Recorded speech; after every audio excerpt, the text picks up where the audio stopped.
Welcome into the Question Number 9 podcast. My name is Seth Warner. Today I'm going to talk to you about Kentucky basketball from a fan's perspective. On this episode, we're going to be recapping Kentucky's big win over Jackson State, where they won 108-59. And coming into this game, we knew Kentucky would be heavy favorites, coming off of several big wins, including the Duke win, and responding well after that game, beating Lipscomb 97-68. And we haven't talked since the preview of that game, but they were able to execute well, be able to really score and put pressure on this Lipscomb team that likes to play a up and down pace, and a very experienced team. And Kentucky was up by 40 at one point, but some of our younger guys we had in, and the lead slipped a little bit. And moving on to the Jackson State game, one big storyline I thought was Kentucky hit the over by a lot in their last few games, and in particular in this. It was at 21.5, and they won by 40. So I thought that was it was at 35.5, and they ended up winning by almost 50. So I thought Kentucky was able to, they hit the scoring over under 2 at 57.5. So I thought they did a good job of being able to score, keeping Jackson State under 60 points while still themselves shooting 71 shots, keeping Jackson State under 35% from the field. I thought it's really well. Jackson State put up a lot of threes, 21 threes, but only made 4 at 19%. I thought Kentucky did a really good job of being able to push the pace against the Jackson State team that wants to push the pace. But I thought they gave up a few too many transition buckets, especially in the first half. But I thought overall this Kentucky team was very prepared and really shot the ball well for stretches. The first stretch, not as well, but overall I thought still played very well. Some of the standouts were Owe, like usual. He's been playing really well. He was really efficient in this game. In 19 minutes, was 8 for 12, 1 for 4 from 3, with an impressive 21 points and one rebound and 2 assists, and was just really well-rounded. Defensively, he was strong, and I thought he just does a really good job of impacting the game in multiple ways as an elite defender, and he's really developing into an efficient, effective offensive player, especially not having his best three-point shooting night. That's not a guy coming in this year that we expected to be a high-volume three-point shooter, but he's shown glimpses this year, and I think he's doing really well in that aspect. And another guy in our starters that I thought was really efficient was Jackson Robinson. In 22 minutes, was 5 for 13, 4 for 10 from the 4 for 10 from 3, with 1 rebound, 1 assist, and 14 points. He played 22 minutes. There was no one on this Kentucky team that played over 24 minutes. So I thought they all did a really good job of being efficient, being effective, and just everybody playing their roles and not forcing anything. And I thought Jackson Robinson really is the center of that, being efficient from 3, from field goal, and overall just being the leader of this team. And I thought he's done a really good job this year and in this game, being effective on defense and just being the leader of this team, being the one guy off of Pope's team at BYU last year. Another guy that really stood out for Kentucky in this game was Kobe Brea.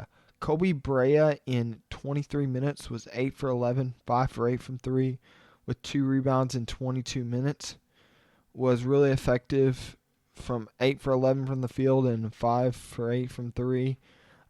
He still sometimes struggles to finish through contact, but overall I thought he's played really well. As a fifth-year guy, he just needs to remember sometimes he'll get him on a ball fake and just leave it short at the front of the rim. He just needs to make sure to put it up there, but on his drives. So another guy that I thought was very impactful in this game, but didn't have the biggest scoring numbers, was Andrew Carr. Andrew Carr in 24 minutes was 3 for 4 from the field, 0 for 1 from 3, with 6 rebounds, 5 assists, and 6 points. He only missed one shot, and that one shot was his 3. And he was just kind of a leader on the floor and I thought just really was able to control the pace of the game. And another guy that I thought really impacted the game in multiple ways, his scoring numbers weren't outrageous, but was Garrison. He had 20 in 23 minutes. He was 3 for 7 from the field, 0 for 2 from 3 with 8 rebounds, 6 assists, and 6 points. I thought he was able to just impact the game in different ways. I would like his efficiency to get better. But going into next year, I think he's a really big bright spot for this team for the future. Several Wildcats in this game were able to get their first points of their UK career. That includes Travis Perry made his first 3, and Trent Noah got his first points. And it was really cool that Trent Noah was able to push Kentucky over that 100-point mark and really was kind of sealed the game. The game was kind of over after the 100, and Trent was able to celebrate high with his first bucket at UK. And I thought Travis Perry was able to do some interesting things in his limited minutes. Was 1 for 2 from the field, 1 for 1 from 3. With 5 points, he'd struggled shooting from deep this year. He was able to knock one down. And I thought he was just overall consistent. Kind of the guy that, another one of those guys that offensively scoring output wasn't his best night, but overall just impacted the game was Kirk Kriisa. Kirk Kriisa in 12 minutes was 0 for 2 from the field, 0 for 2 from 3, with 3 rebounds and 7 assists, with 0 fouls and 0 points. So I thought he was just able to facilitate and be that change-up pace guy coming off the bench. I think that's his role that he does really well, is he changes the pace of the game and allows them to speed up or slow down, whatever the game needs. And I like how him and Lamont Butler kind of contrast each other. And I haven't talked about Lamont Butler. He had probably one of his better offensive outputs with 22 minutes with 5 for 7 from the field, 1 for 2 from 3. 4 rebounds and 5 assists and 11 points. We haven't talked since that Lipscomb game, but in that Lipscomb game, he was very effective also. That was probably his best offensive performance with 16 points and was really efficient again. 6 for 8 from the field and 3 for 3 from 3. I think he does a really good job of being patient offensively, driving, and just knocking down his open threes. He's been really efficient on low volume, but that's really what we expect from him. And I think he's been really building up the last few games. And I think he'll be really key coming down the stretch. Going to be playing this Gonzaga team in a few weeks, going to Clemson. And those two big matchups, I'll have to watch some more film on both those teams to really see. I'm interested to see this Gonzaga team, number 3 in the country, and to see. I know they have several pieces from last year, but I'm curious offensively, outside of Nimhart and their big guy, where their offensive production comes, because I know they're an elite offensive team like always.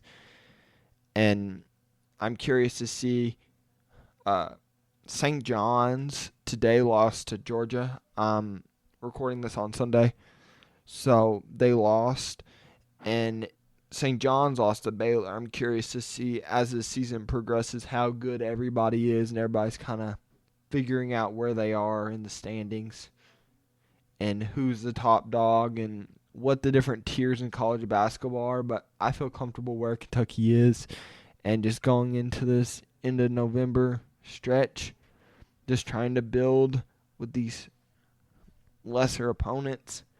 And really what I'm looking for is Kentucky to hit the over of what they're expected to win by and total points, and just do it very efficiently. Like Lamont Butler being efficient the last 2 games. That's one guy I really like to see efficient, because he's not going to be a high scorer a lot of the games. But if he's efficient, I like where Kentucky stands. And Otega Owe also, because those are our 2 really good defensive guards. And I'd like to see Kirk Kriisa offensively produce a little bit more. He only shot twice the last game, but I think overall he's just been able to impact the game in multiple ways. And I've been impressed a little bit with his defensive energy. He's not a good defender, but he's giving energy on defense, especially as kind of that spark plug for that second unit.